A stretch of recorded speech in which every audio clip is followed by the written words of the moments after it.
Once upon a time, high in the cold and quiet mountains, there lived a wise old monk. People from faraway cities would climb all the way up just to get a few minutes of his time. Some came with questions about love. Some came with questions about life. Some came simply because they were lost and needed direction. And no matter who came, the monk always managed to give an answer that touched their heart. Everyone believed that he could see through anyone and anything.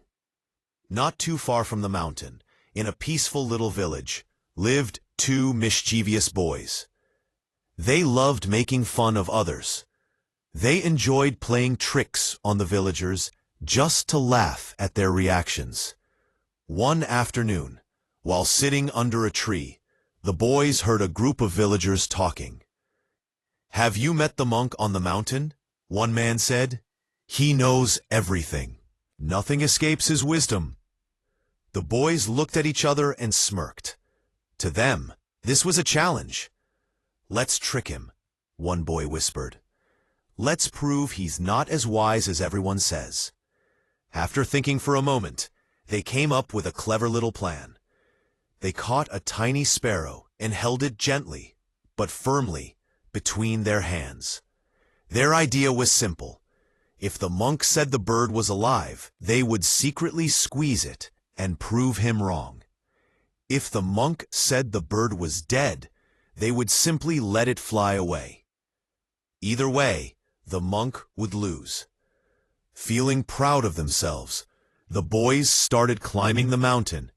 People said he could see through lies, through fear, through confusion, straight into the heart of any problem. Travelers came from every direction just to meet him. Some came searching for peace. Some came searching for answers.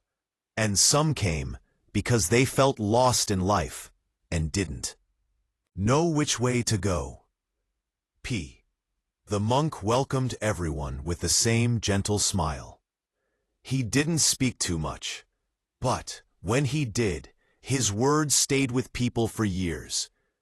Down in a nearby village, life was very different. It was noisy, busy, full of chatter and laughter.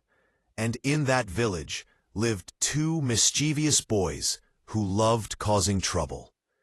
They played pranks on farmers, stole fruits from trees, and laughed when people got annoyed. They believed they were smarter than everyone around them. One afternoon, the boys overheard a few villagers talking. One man said, "Have you met the monk on the mountain? He's the wisest man alive." Another replied, "Nothing escapes his eyes. He knows everything." The boys looked at each other and smirked. To them, this was not wisdom. This was a challenge. "Let's trick him," one boy whispered. "Let's prove that this monk is not as smart as people think." They sat under a tree, thinking. Then, the younger boy suddenly jumped up. "I have an idea," he said. He caught a small sparrow sitting on the grass nearby. The bird fluttered, but the boy held it gently between his hands. Their plan was simple. If the monk said the bird was alive, they would secretly crush it. If he said the bird was dead, they would release it into the sky. Either way, they would win. Either way, the monk would fail. Laughing at their idea, the boys began the long climb up the mountain. The challenge. The sun was setting by the time they reached the top. The monk was sitting quietly, watching the sky change colors. He seemed completely at peace. The boys approached him with confidence. "Sir," one of them said, "people say you know everything. Let's see if that's true." The monk smiled kindly. "Ask your question, my children." The boy hid both hands behind his back and asked, "Can you tell me which hand I'm holding something in?" Without any hesitation, the monk said, in your right hand." The boy grinned and brought his right hand forward. He felt proud of himself. "Good. You answered correctly," he said. "Now tell me, what is in my hand?" The monk looked at him gently and said, "A bird." Both boys exchanged excited looks. Everything was going according to their plan. Then came the final question.